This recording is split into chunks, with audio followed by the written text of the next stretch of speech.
I'm Troy Kirby with MLT News with a quick look at the 2021 Washington State Legislative Session.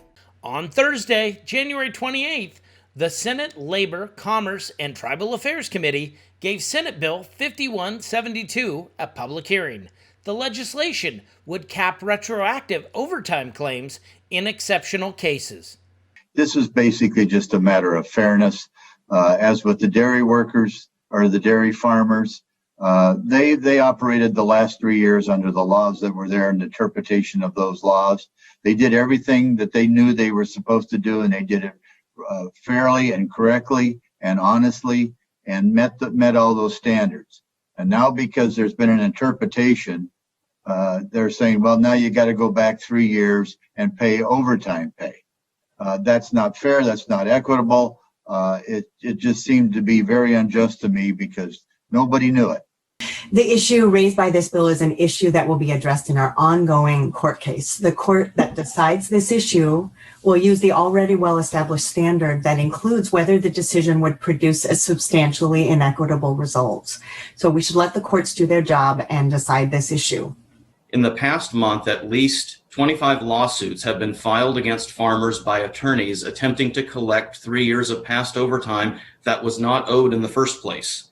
Farmers are now being sued for not breaking the law. We employ over 35 people on our farm, and we are not opposed to overtime. We just want to make that clear. We actually started paying some form of overtime in 2015, and in 2020 we started a 55-hour week because we watched what's going on in California and New York with overtime in agriculture. We urge you to be in favor and pass this bill 5172 because it's not fair that we followed the law all the way through, and now we're supposed to go back and pay almost $1 million of overtime when it was never something that we had to do on our farm. That while this bill is spurred by a decision affecting agriculture, it also matters in other parts of the business community.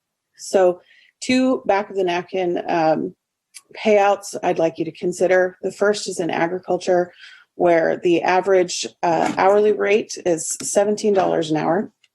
That would equate to $64,000 a worker for an overtime payout at 3 years.